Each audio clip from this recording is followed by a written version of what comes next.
Halo teman-teman, Assalamualaikum warahmatullahi wabarakatuh. Pada hari ini kita akan membahas materi sumber dana jangka pendek. Nah, eh, dalam materi sumber dana jangka pendek akan dibagi menjadi beberapa subbab. Kita pertama akan membahas tentang pendanaan spontan. Apa itu pendanaan spontan? Jadi pendanaan spontan itu paling banyak dipergunakan oleh suatu perusahaan, yaitu adalah contohnya hutang dagang.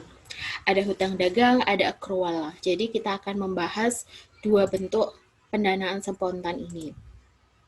Nah, yang dimaksud hutang dagang itu apa? Hutang dagang itu di dalam hutang dagang biasanya perusahaan itu bisa membeli barang dagangan secara kredit dalam jangka waktu tertentu. Nah, kita bisa menghitung nanti besarnya rata-rata hutang dagang ketika kita mengetahui pembelian kredit itu memiliki jangka waktu berapa lama. Seperti itu. Nah, hutang dagang itu sendiri dibagi menjadi beberapa tipe. Jadi ada beberapa tipe hutang dagang, ada 3 tipe. Yang pertama adalah open account, yang kedua ada notes payable, dan yang ketiga adalah trade acceptance. Kita akan membahas open account terlebih dahulu. Open account itu merupakan tipe yang menunjukkan bahwa penjual itu akan mengirimkan barang ke pembeli, dilengkapi dengan faktur dan eh, menunjukkan atau menyebutkan barang yang dikirim itu apa saja, jumlahnya berapa, harganya berapa, semuanya secara rinci. Nah, seperti di sini contoh dari open account, di sini ada PT Pujasari, faktur penjualan. Jadi memang di sini mengirimkan sebuah faktur penjualan dijual kepada PT Putra Surya dengan detail barang apa saja yang dibeli. Di sini ada keterangannya, kertas HVS ukuran berapa, masing-masing jumlah rimnya berapa, harganya per rim berapa, lalu totalnya berapa. Semuanya disebutkan secara rinci. Nah, biasanya di sini bukan berarti bahwa dengan adanya faktur penjualan atau open account yang diberikan dari penjual kepada pembeli, ini semuanya sudah dilunasi belum tentu. Nah, di sini tertulis syarat pembayaran. Berarti kalau ada tertulis syarat pembayaran di sini bahwa perusahaan pembeli yaitu PT Putra Surya ini bisa melakukan pembelian barang secara kredit. Artinya apa?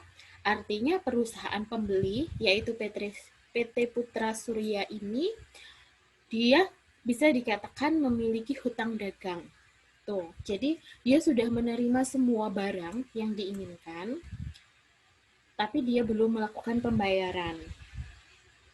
Nah, ini pembeli dan juga di sini pembeli akan menandatangani bahwa mereka juga telah menerima barang-barang yang telah dikirimkan. Tuh. Lalu yang kedua ada notes payable. Kalau notes payable itu ada pernyataan.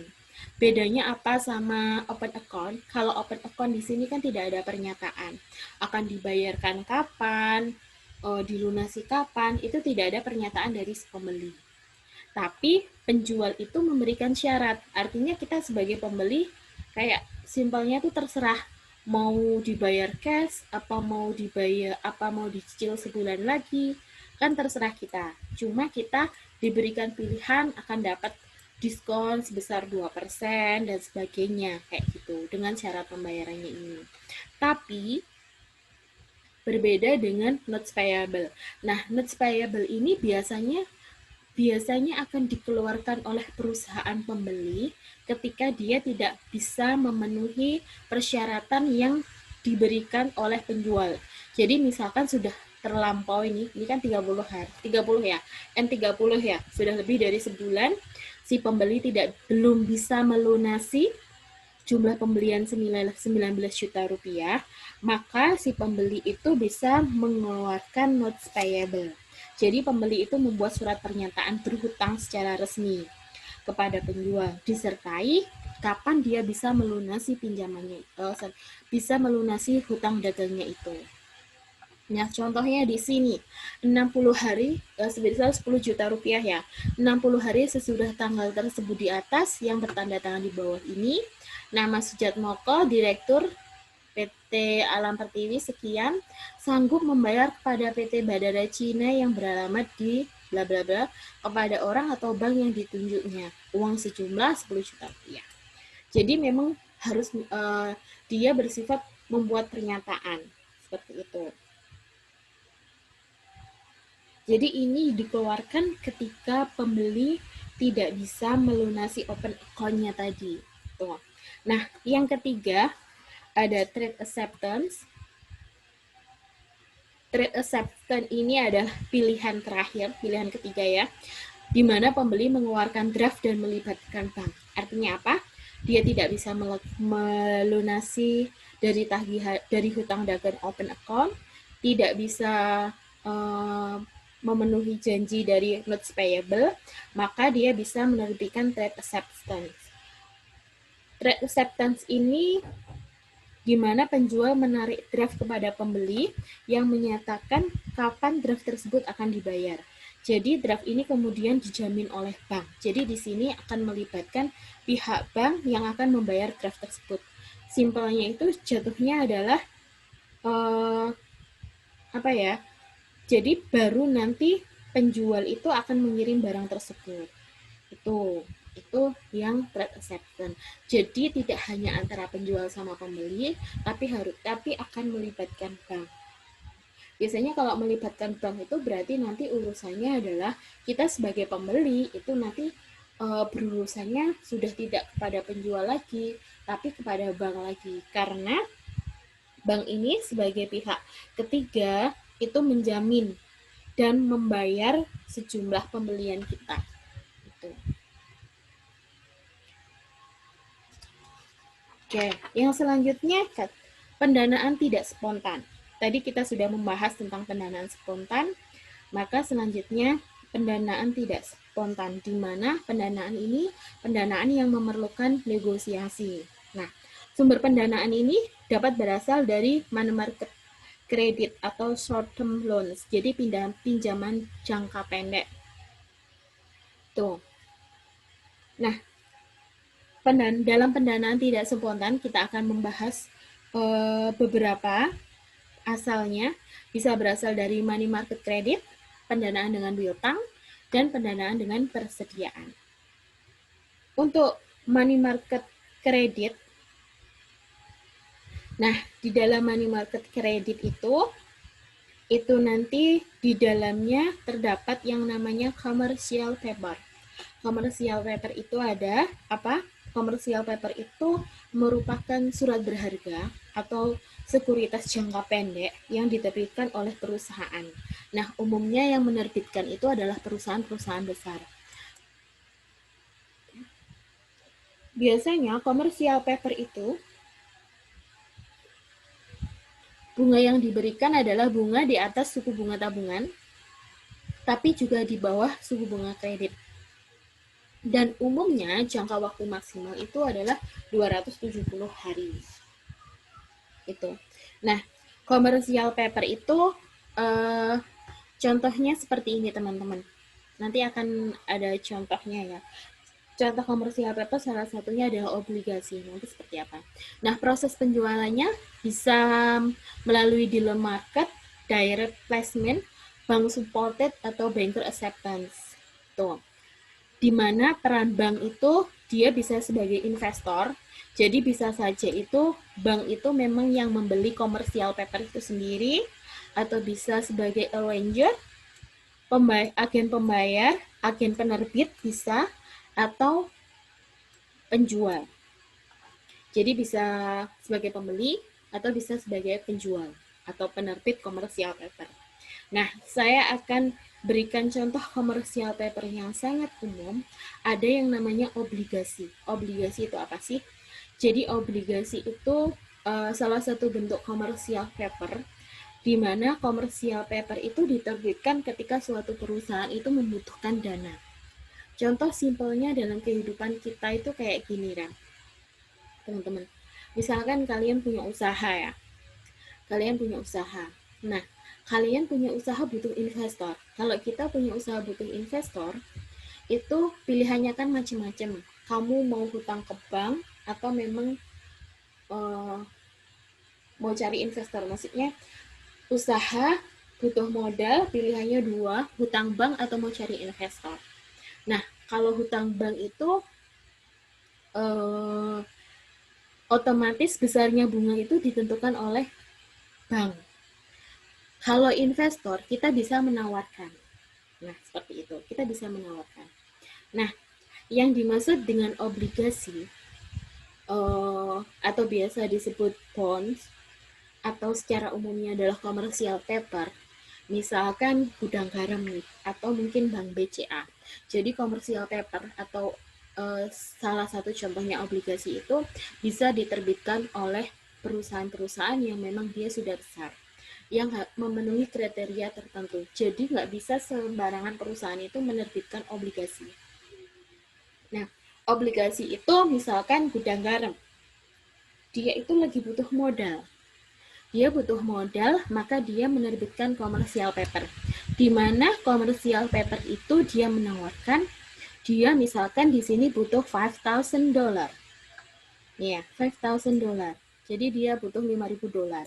Nah, gudang garam ini atau di sini Georgia Public Power Supply System issuing company. Jadi ini perusahaan penerbitnya.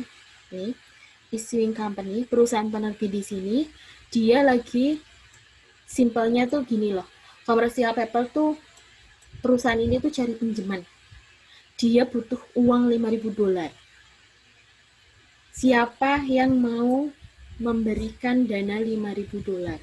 Jadi dia menjual surat berharga commercial paper ini.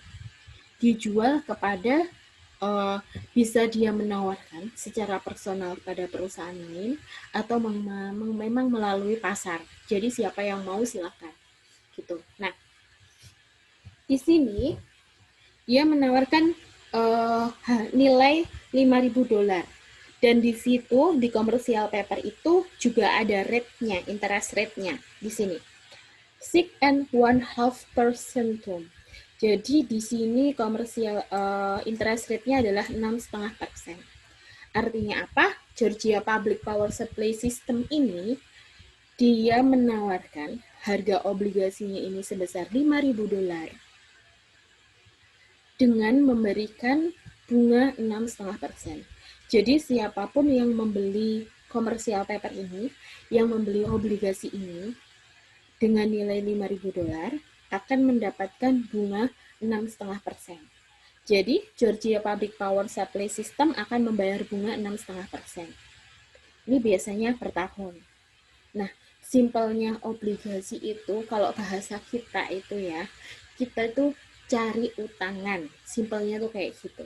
Kita tuh cari utangan. Cuma bedanya kalau di obligasi itu dia benar-benar resmi, masuk ke dalam pasar, ada suratnya dan diakui.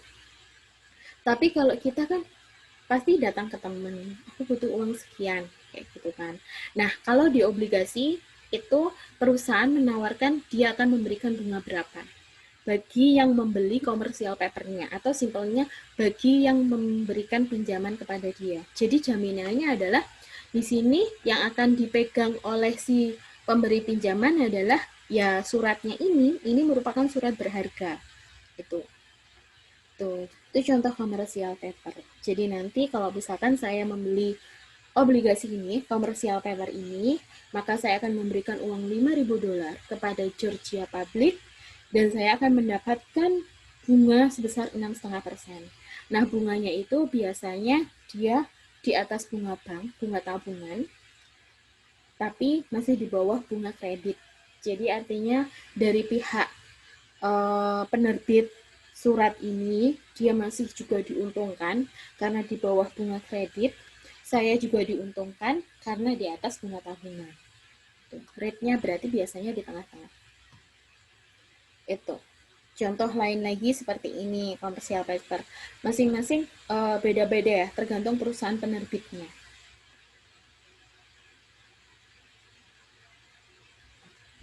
Di sini $10,000. annual interest-nya 8%. Gitu. Lalu yang kedua kita membahas kredit jangka pendek. Di mana kredit jangka pendek ini bisa melalui lembaga pembiayaan, bisa melalui bank. Jadi kita bisa menggunakan jasa bank untuk mendapatkan kredit jangka pendek atau melalui lembaga pembiayaan. Atau bisa juga dengan unsecured loan tanpa agunan fisik. Bisa syukur loan dengan agunan fisik.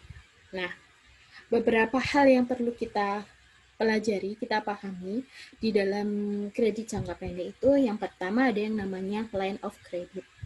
Ini merupakan kesepakatan, line of credit ini merupakan kesepakatan maksimal kredit.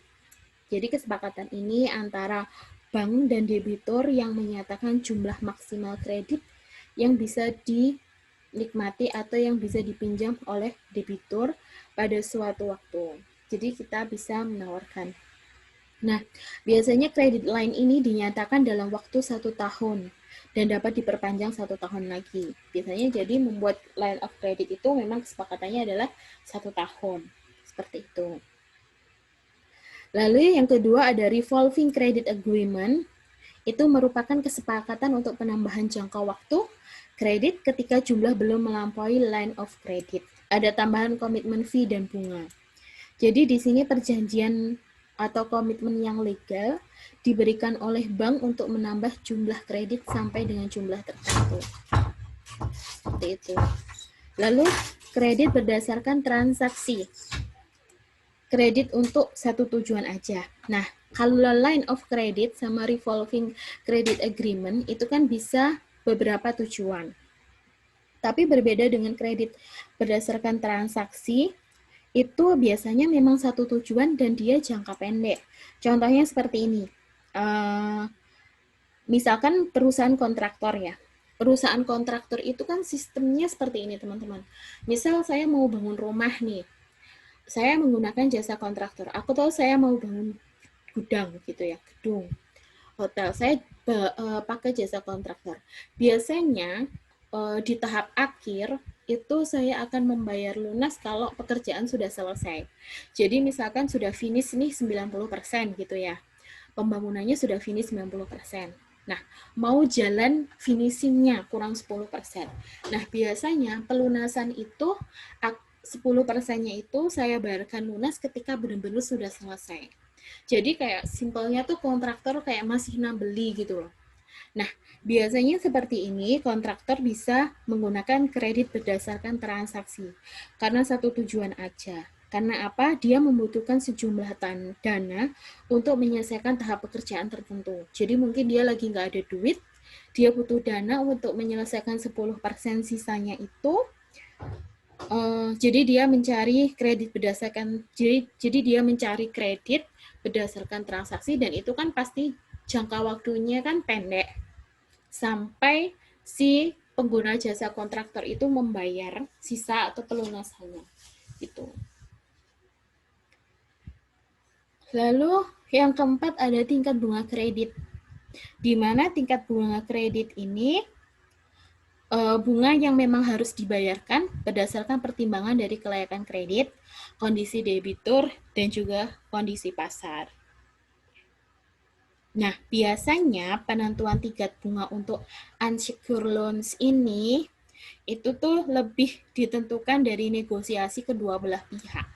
Jadi antara kreditur sama negosiasi antara debitur sama kreditur, atau negosiasi antara kita sebagai pencari kredit, pencari hutang dengan pihak bank, itu kita bisa melakukan negosiasi. Tingkat bunganya berapa sih? Kayak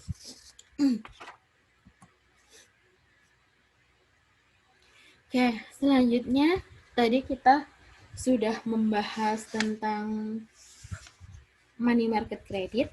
Nah, di sini ada pendanaan dengan piutang. Dan nanti yang ketiga ada pendanaan dengan persediaan. Nah, pendanaan dengan memanfaatkan piutang dagang itu dapat dilakukan yang pertama dengan cara pledging atau menjaminkan piutang pada kreditur. Yang kedua bisa dengan cara factoring atau menjual piutang. Jadi teman-teman pahami dulu piutang itu apa sih? Piutang itu pendanaan dengan piutang itu maksudnya gini teman-teman. Saya butuh duit nih. Saya butuh duit. Sebenarnya tuh saya punya duit, tapi duit saya itu dalam bentuk piutang. Dalam bentuk piutang itu artinya ada seseorang yang hutang ke saya tapi belum dibayar. Jadi kan sebenarnya saya punya duit gitu loh. Tapi posisinya saya memang nggak pegang duit itu. Karena kekayaan saya itu dalam bentuk piutang. Nah, maka saya bisa memanfaatkan piutang itu yang saya pakai karena saya butuh dana. Namanya pendanaan dengan piutang. Karena memang nggak pegang uang cash dong. Kalau saya pegang uang cash berarti namanya pendanaan dengan cash. Tapi karena saya nggak punya uang, saya memanfaatkan piutang saya, pendanaan dengan piutang. Caranya gimana? Apakah harus nagih ke orangnya? Iya, kalau orangnya langsung mau bayar. Kalau nggak bisa bayar, nah ada dua cara, menjaminkan piutang kepada kreditur atau menjual piutang. Tuh, kalau menjual piutang itu berarti piutangnya kita alihkan ke orang lain.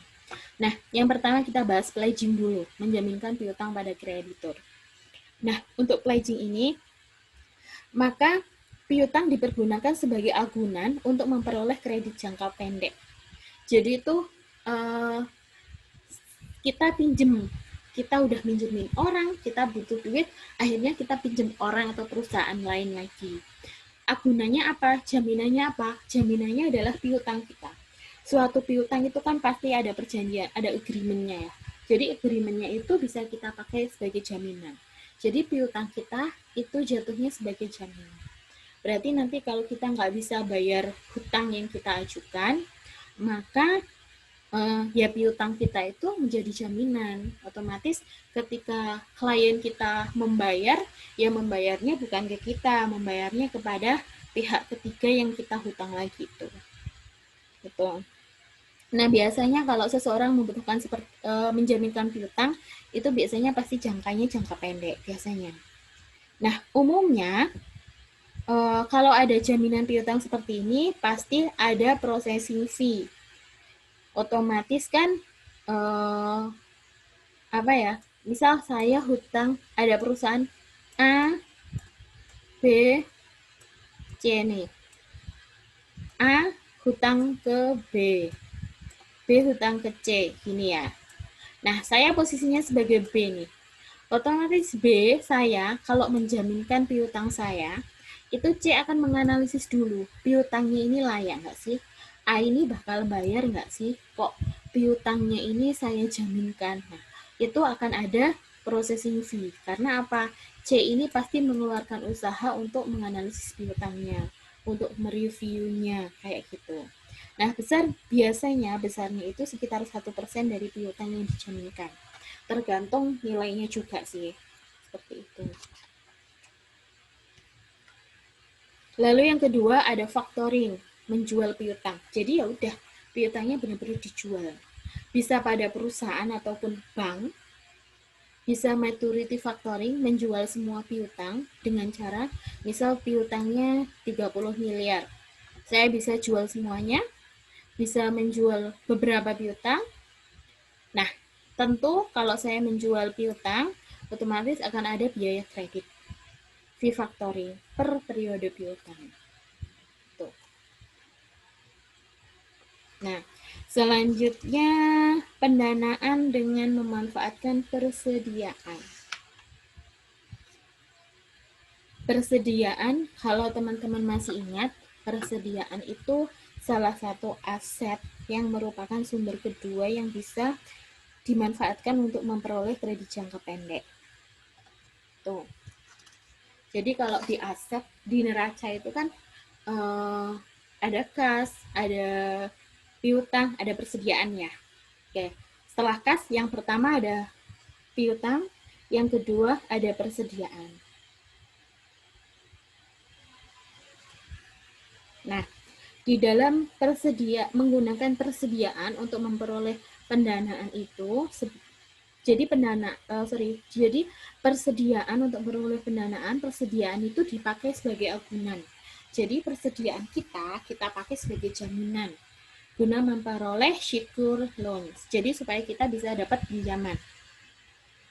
Jadi karena kita mungkin biasanya kalau agunan jaminan itu pilihannya kan aset ya. Aset artinya biasanya sih lebih ke aset tetap. Mungkin rumah atau mungkin tanah. Kalau perusahaan itu mungkin bisa mungkin tanah, aset-aset tetap lainnya atau mungkin gudang dan sebagainya. Nah, di sini ternyata persediaan itu juga bisa dipakai sebagai jaminan oleh suatu perusahaan. Maksudnya gimana? Jadi barang dagangannya yang dijaminkan. Barang dagangannya itu yang jadi agunan. Misal kayak perusahaan besar furniture, berarti persediaannya berupa furniture, maka furniture itu yang dijadikan sebagai jaminan. Nah, pendanaan dengan persediaan ini ada 4. Cara-cara tersebut dibagi menjadi 4. Yang pertama adalah floating line, hak legal kreditur atas persediaan debitur. Jadi persediaan ini haknya ada pada kreditur, tapi pengelolanya masih tetap debitur. Gitu.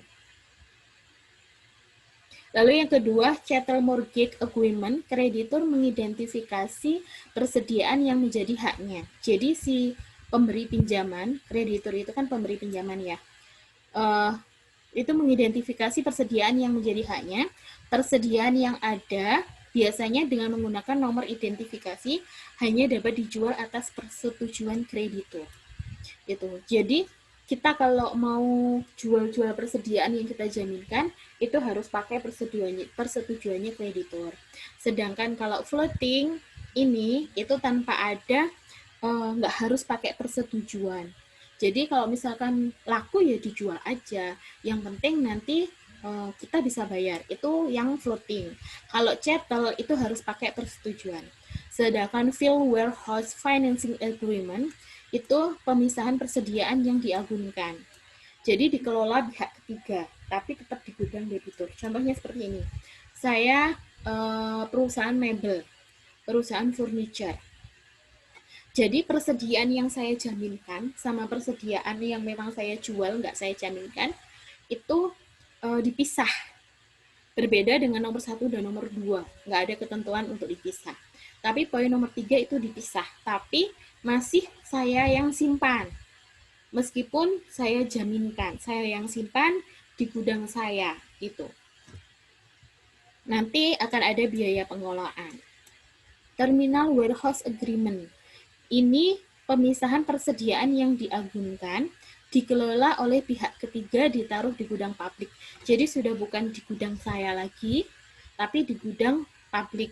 Bisa jadi pihak ketiga itu punya gudang. Itu nanti akan memakan biaya transportasi dan biaya pengelolaan. Nah, ada 4 penentuan tingkat bunga efektif.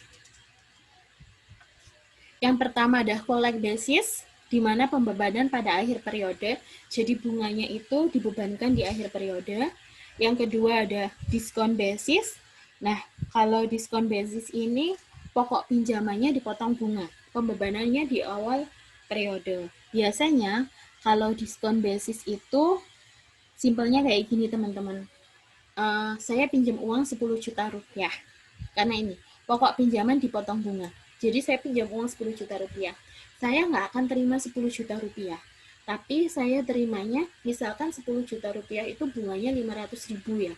Saya terimanya uang 9 juta 500. Gitu. Jadi 10 juta ini, terus ada bunga 500 ribu. Maka saya akan terima uang 9,5. Jadi saya terima itu bersih, udah nggak mikir nanti saya akan bayar bunga berapa kayak gitu. Itu diskon basis. Kalau collect basis itu kan saya bayarnya di akhir. Nah, ada lagi yang namanya add-on basis. Maka perusahaan akan diminta membayar secara angsuran, misalkan per bulan. Pembebanannya tiap bulan. Nah, perhitungannya bisa dengan present value anuitas. Itu nanti pakai tabel yang dulu saya pernah jelaskan menggunakan tabel. Itu. Lalu yang keempat, yang terakhir ada compensating balance. Nah, compensating balance ini perhitungan tingkat bunga akan menjadi berbeda sama sekali apabila bank mengharuskan debitur memelihara compensating balance. Compensating balance ini di mana saldo rekening giro yang harus dipertahankan sesuai dengan besarnya kredit yang ditarik. Jadi saldo rekening yang harus dipertahankan sesuai besarnya kredit. Makin besar compensating balance, makin tinggi tingkat bunga efektif. Bisa diperkecil jika ada jasa giro. Jadi misalkan saya punya giro 200 juta. Saya hutangnya kreditnya 200, saya punya giro misalkan 500 juta. Saya punya kredit 400 juta. Artinya giro itu kan berarti giro yang menjadi perjanjian itu nilainya harus dipertahankan 400 juta. Jadi saya nggak, awalnya kan 500 juta nih. Saya nggak boleh misalkan giro itu saya ambil sampai 200-100 juta, nggak bisa. Jadi ada kayak semacam giro itu yang saya kompensasikan, itu nilainya harus tetap 400 juta rupiah sesuai dengan kredit saya. Simpelnya itu kayak, ya giro itu adalah jaminan saya. Simpelnya tuh kayak gitu loh teman-teman. Gitu. Oke, sekian untuk materi hari ini. Jika ada yang mau ditanyakan, teman-teman bisa bertanya lewat grup WhatsApp. Cukup sekian, terima kasih. Assalamualaikum warahmatullahi wabarakatuh.